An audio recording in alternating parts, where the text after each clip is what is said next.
And Frank Watson here with Tom Probasco and John Lowe. Older gentlemen exploring technology and talking God and politics. So all you young people that want to go skateboarding, go ahead. We'll be here having our fun our way. So guys, how you doing? I'm So doing far, fine. so Thank you, good. Tom. So far, so good. Okay. That's good. Tom, I really appreciated your articles. What is it? Mother John, is it? The articles that you referred Oh, to yeah, it's been a couple weeks. Yeah, series. about the beginning, where the Constitution, when it was first written, not everybody was in favor of majority rule. That's right. Hmm. And I read it carefully, and I thought there was a lot. In fact, I have asked to receive their reports that Oh, the newsletter. I take Commonweal regularly, and Oh, yeah. I think I add that to my list. Oh, okay, good. Updating, what's going on in the world, Yeah. besides YouTube and Google and all that. Yeah, yeah, I hear you. And so at least I think that what you presented there was meaningful. I appreciate you doing that. Did you want to add anything or to comment in that you did present that, and plus what I had provided, in my printout, because the last time we had talked, you for reasons of your own practical reasons you couldn't continue with us, so we sort of left up in the air. Uh, uh, Frank and I went in two different directions as to Sure. matters of capitalism and economics and distributism and so forth. Yeah. And so I wondered if you wanted to go back to those other issues, or what would be your pleasure? Well, just briefly, I mean, the article, I can't, really add anything to that. It's just that from time to time, from both Mother Jones and the Progressive, you see that a lot of what we are facing now has origins that go back to the beginning of the country. When they talk about, white nationalism, anything, that those forces were there from the start. And so this is just another one of those things that shows this article about the folks, so to speak, in the room and at the table at that point. They were not all in favor of majority rule. That evolved and changed over time, and so that it's nothing brand new. It's new. It looks new sometimes for those of us who have been around this country in the last few decades, and it takes quite a bit of uh, reading, kind of far and wide, to find these things. We make assumptions. Yeah, if you're just looking at Google and YouTube and those kinds of things, you wouldn't typically come across it. So that's really all I would throw in with regard to that at this point. And indeed, it goes back to the beginning, even before coming to this country, why these people left Europe, left England, particularly the Puritans and the Pilgrims, and they wanted to go to leave a religious system that imposed itself on their freedom of desire of freedom of worship and beliefs. And then they came here to exercise those freedoms, and that pervaded for a considerable time. And then there are other groups that came over and so forth. And then, of course, bringing us up to date. In a way, it's been a good thing, the challenges that we face today, because I think a lot of people just took the Constitution for granted. Well, molded in concrete. And they really have never, a lot of us did not think of really how it came about and what it stands for. And just uh, sort of enshrined it in sort of a hallowed level without giving it much thought. And now we have the challenge of that today on two different levels, extremists that are making the challenge. On one hand, not too different from what went on back in the 30s, a challenge of fascism. Yeah. On the other hand, a challenge of communism, Marxism. And we have those same kinds of tendencies with us today. And it's a challenge of belief in God, or belief in God as a means of understanding humanity. What is, of course, the Enlightenment came and brought about many changes and many progress, many things the human being was able to accomplish by medicine, science, and industry and so forth. And many good things came of that, and we've all benefited from it. But at the same time, it did not bring a utopia, as they often thought would be the case. And then there were the world wars, and then this brought about a tendency for many to, well, there's nothing to believe in, nothing permanent to believe in. And so, of course, we in America did not have the problem quite like they did in Europe. We didn't go through the ravages of trench warfare of World War I, 3 or 4 years of slaughter back and forth. And we weren't as affected a lot with World War II as much as in Europe. And so we were shielded a great deal because of our oceans and so forth.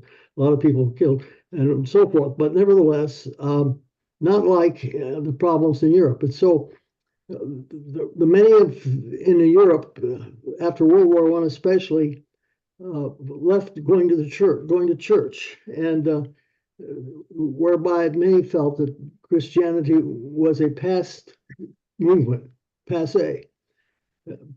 Christianity was in the past sense, but America, no. After World War II, the church prospered, and many members, and churches were built, and schools, and so forth and so on. And so now, as there have been many like after Vietnam and the uprisings of revolutions of the young people during the 60s and 70s and so forth, brought a whole new revolution and moral change in many ways. And so we had really inherited a lot of good things here in America without realizing the benefits that we've had, and the benefit of the Constitution and what freedom is and what democracy is. But today we have a challenge of this very thing. And we do have a great deal of moral degradation. We also have a lot of racial and inhumane attitudes toward our fellow man. So we have moralism on one side, and we have inhumanity on the other side. And so with God, if you take God out of the picture, in a deep sense of loving God with your whole being and love your neighbor as yourself, if you take that out, what do we have left? And so we have this struggle today. The Constitution itself is kind of a neutral document. It allows different opinions, different religions. It does say that we were created in God's image. Other than that, it would be a strictly humanistic document. secular. Where is the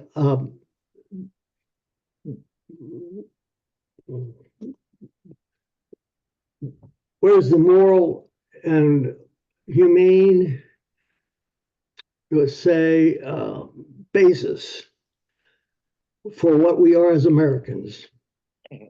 Because we have moralism on one hand and we have inhumanity on the other. And where does God fit in? Does he fit in at all? And I'm happy to say there is a movement today, even among the atheists, that if you try to build a morality or value system without some sense of the infinite or the eternal or something beyond or higher than us, it's a very difficult thing. This would be open-minded, sincere atheists who are looking at humanity on a higher level. And there's a movement today, not only among certain atheists. I will give an example of Richard Dawkins, who wrote the book, The God Delusion. The God Delusion. He has now admitted that he is a cultural Christian. Because what he means by that, you have to live life out in a human way, in a moral way, a value system way. And so he subscribes to that. He's still an atheist, but he sees that the need for that. And then the other atheists are groping for a moral structure. If you can just do it on a human level alone, it concludes a deep wanting, a need that can't be fulfilled. And so it goes back to what I would say is, what's the highest values that we as human beings must subscribe to? There has to be a hierarchy of values. And so this is what we have to find as human beings, because if you have this set of values, where does that take you? If you set this kind of value, if it's just human alone, where does this take you? Yeah. I think that's where we are today. And so where does God fit in? What kind of God, too, you know? As far as the fascists concerned, okay, speak about God if you go that route. Okay, what kind of God is it? And then how do you do it? And so we have a lot of people on the fascist side today are very religious, very religious.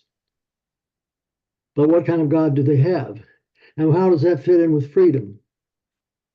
Can you have what you want as a human being without freedom involved? Or must it be imposed? Now, I see myself as an evangelistic, that's the wrong word, evangelical Catholic. That seems like to be a contradiction. No, not to me, it isn't. Evangelical, in other words, I see the values in Protestantism to a certain degree. I see the values in Catholicism on the other hand. And as a Catholic, I see we've been through this for thousands of years. What about the church-state relationship, where we've had kings anointed by the prelates, church-state relationship for ever since 300s, 325. So it's nothing new. In fact, separation of church and state is a new phenomenon. Let's give. Yeah, well, go ahead with it. Yeah, Tom, how does what John is saying, you know, how do you want to make your opening statement, either in relation to what John is saying or what your concerns of the day are? Well, this reminds me of something I was thinking about in the last few hours. When you see these polls, and I'm not sure, John, how this will exactly relate or if it does at all, but, you know, occasionally they will do, whoever they is, different surveyors, they'll ask, you know, they do this, I think, kind of regular. Ask the public, do you believe in God? And I have always found that a strange, well, I haven't always, but I've begun to see that as a very strange question. Because I think all that it tells you is, how does that person people, whoever surveyed, all that tells you is whether they answer yay or nay to that question. Because if they say yes or no, what are they really saying? What if somebody says, yes, I believe in God? Well, what does that even mean? Or I don't. I mean, you can make some assumptions, but they're all assumptions. You haven't defined, to my mind anyway. If somebody says, I believe in God, what does that even mean? It's kind of like I even become, some years I spent, Julie and I spent in, well, I go back to the Quaker church, but, you know, sitting in the Quaker church, I kind of understood better because it was not presented as, it was mainly, it seemed to me, they had what they called the queries, which were just questions about, are you living, I'll put it this way, a moral life? And by that, I mean, you know, it was a set of questions, presumably based on the teachings of primarily, I suppose, the New Testament. But then subsequently, in later years, when I would be in for a while in a Methodist church and then in a Church of Christ, sitting there in those pews, you would say, well, these are religious people. But what did that mean? If you know, presumably all of them would say, if they're sitting there, do you believe in God? They'd say yes. But what have you really learned about even that population? In asking and getting an answer to that question, is this making any sense, whatever, to either one of you? Well, we could, well, what about Frank? You want to add anything? Well, there's a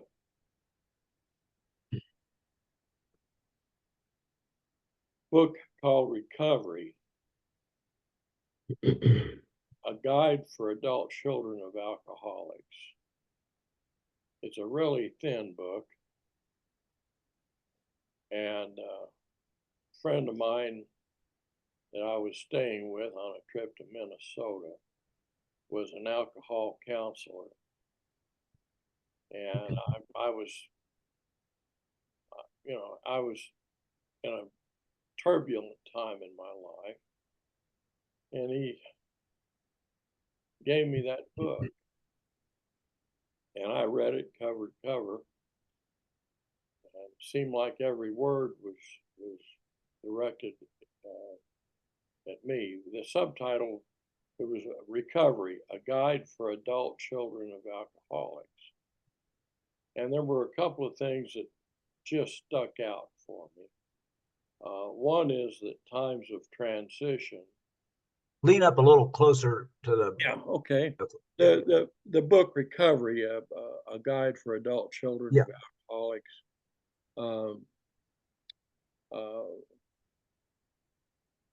A couple of things really impressed me. One was that times of transition bring out core issues for us, especially for people who are adult children of alcoholics. Transitions can mean life changes, weddings, funerals, graduations, anything that you know, a new job, and the country and the world are in a time of transition. The people who are on the spiritual path and discussing it online refer to this as a shift, and the shift is a change in consciousness that is happening. The other thing is that really stuck out big time for me is that alcoholic thinking is circular where you go round and round and round in circles. And it's about control. The issues that are prominent are control issues. You have to maintain control, or the drunken parent will go flying off the road and kill us all. And those are a couple of things. And then there's one other one that I look for. It's my bellwether to see if someone is functional in their thinking. And that is the prevalence of either or kinds of thinking, either my way or the highway. And the extremes to the left and to the right politically and religiously that leave no room for other are dysfunctional. If we assume that we all have value, which is what Christianity assumes and what Buddhism assumes, and I think that it's also what Islam assumes. If we all have value, then we have to make room for different ways of being. Their either or thinking is a prescription for problems. So as I look at the political situation, we're in a predicament. The control of the Democratic and Republican parties is in the hands of people who are extreme left and extreme right. And this is not good. As regards to, do you believe in God? If we look in the book of Job, and there's been considerable discussion in that book about God. And when God talks to Job about it, he says, "Where were you when I divided the heavens from the earth? Where were you?"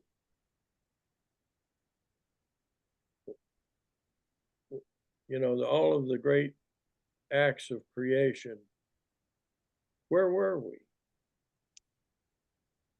And when we even say the word God, we tend to limit God in terms of our own perception. The one approach that I find functional is the approach of Taoism, which says the Tao that can be told is not the true Tao. Now, I'm a Christian. I follow Jesus. Jesus taught compassionate love, and he taught how to interact with the unnameable source of all that is.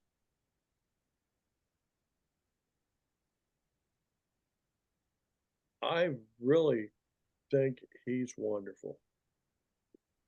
He was there in the simple country people that worked, you know, farmed and traded horses and made moonshine, and he was there in a little church at the edge of Johnson County and Brown County that welcomed me in my first remembered visit to a church, Mount Zion Church.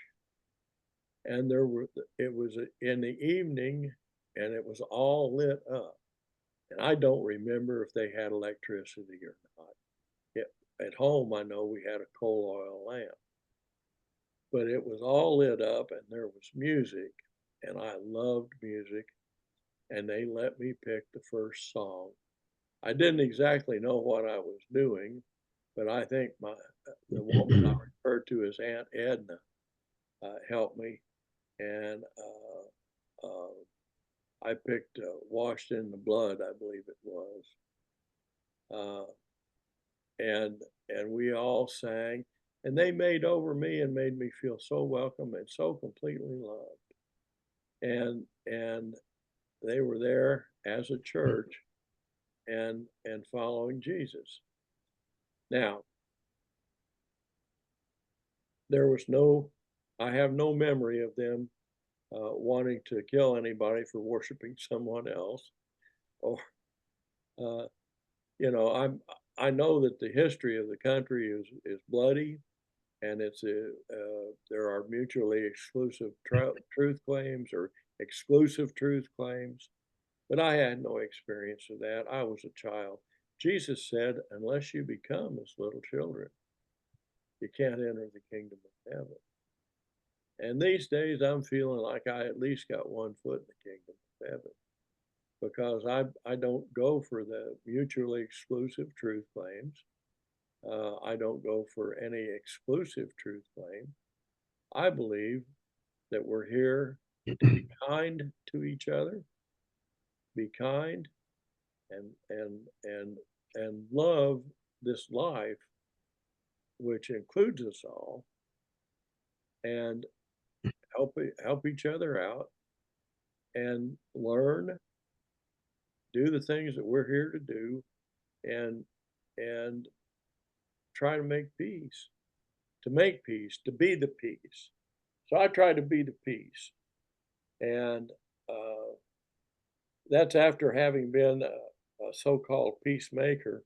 This is my uh, strategic air command hat. We were like the Dr. Strangelove of the military. I guarded B-52s loaded with live nuclear weapons that were constantly in flight towards Russia at the time. It was an operation called Chrome Dome. Take my hat off for that. And when they hit the ground with those live nukes, there were two of us, armed, well armed, with rifles and pistols, uh, assigned to each plane, and we had to stay in view of each other and the plane next to us at all times. And they would have the crews out. We were checking ID cards and very tight security. And so I was part of that effort of mutually assured destruction. Having been there, uh, left its mark on me. But in regards to where am I to all in all this, I am watching videos a lot of spiritual teachers. I'm listening and learning and trying, and not trying. I am being as kind as I can be and as attentive to the Tao. I think the Tao is a thing that's alive, that responds to us. We know when we examine the record that there are laws in the universe that are occasionally broken. The universe is a universe of laws. This reality is a reality of laws, and occasionally, somehow, those laws get set aside and miracles happen. They're documented, they're proved to be there. Now, if you know that on one hand, you got the law, and on the other hand, you've got the exceptions to the law.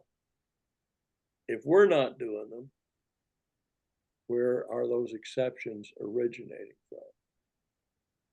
I love that. And I love the fact that it's mysterious, because if I didn't have some mystery in my life, I might get bored. No problem. Tom, back to you. Well, I don't know how much time we have left, but I wanted to ask you, John, you Mhm. spoke about, you said at this point, I'll just say your label is evangelical. No, Yes. yeah, what is, in terms of, well, either Catholicism or anything else, what would you mean by evangelical? What are the responsibilities of someone who is evangelist, if I'm even asking that correctly? I use the word as the reformers used it, as Martin Luther used it, and that is to proclaim the word of God.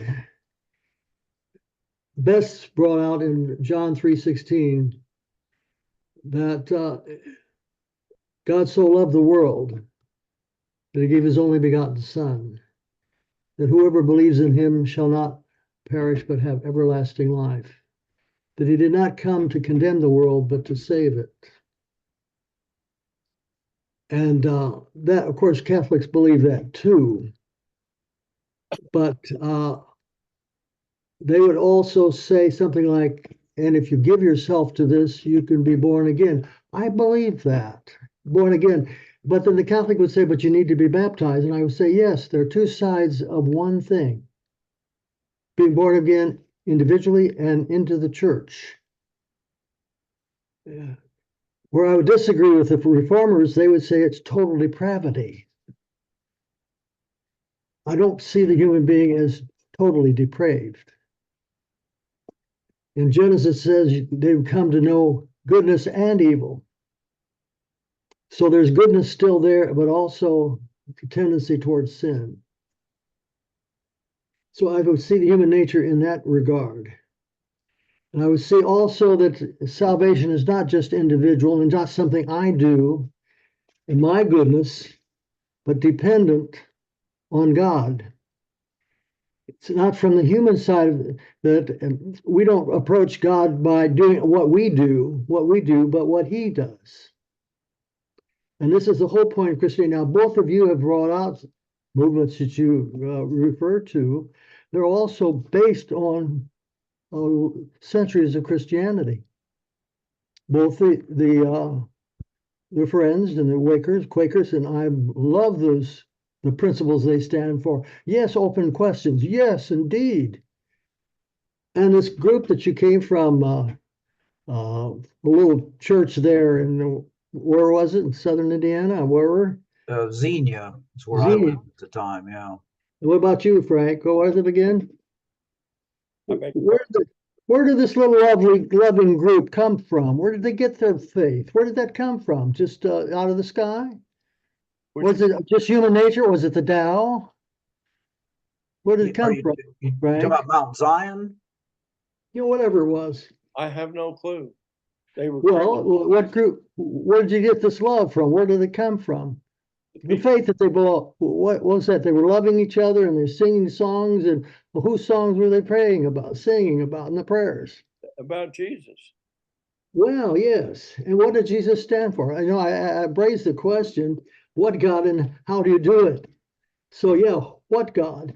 Does that mean there's no truth to God just because, well, the Tao says you can't say anything and, you know, the final. So, every one of us have something we give ourselves to fully. Every one of us. As Paul Tillich says, what's your ultimate concern? That's your God. I want to call What is your ultimate concern? I want to call a scripture to your attention here. Oh, yes, I hope you do. Okay. In John 8:18, Jesus says, I am one who bears witness of myself, and the Father who sent me bears witness of me. The works that I do in my Father's name bear witness about me. In John 10:25, in John 10:32,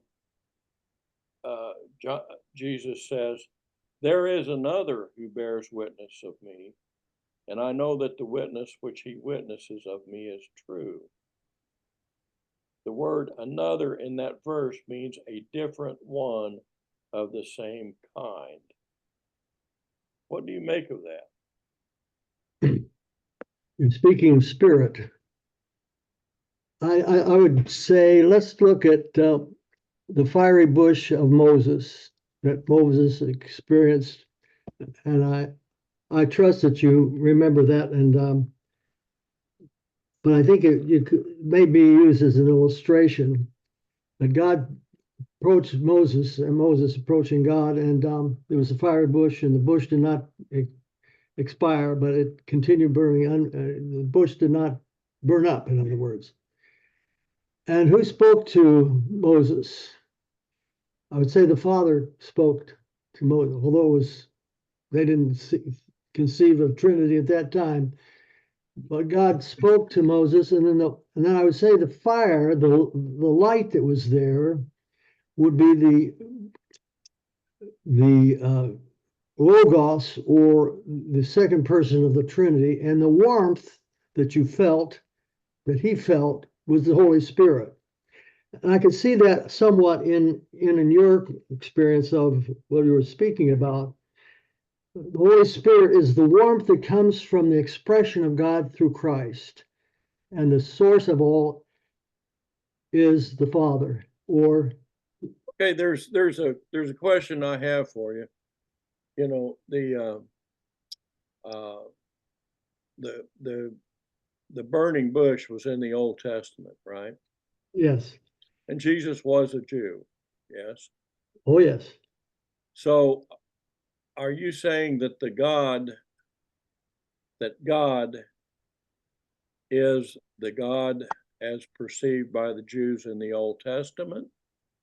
No, I'm not saying that. I'm saying that he was there though, but I'm not saying just use that as an example of. I could say this. You could say the sun in the sky is the source. The energy that comes from the source would be the expression of the sun, and then what warms us would be the spirit. But it's all one light, one source. We are faced with a world with magnificent telescopes that show us that there are many universes and many suns. And it's my understanding that the Catholic Church has a group of theologians assigned to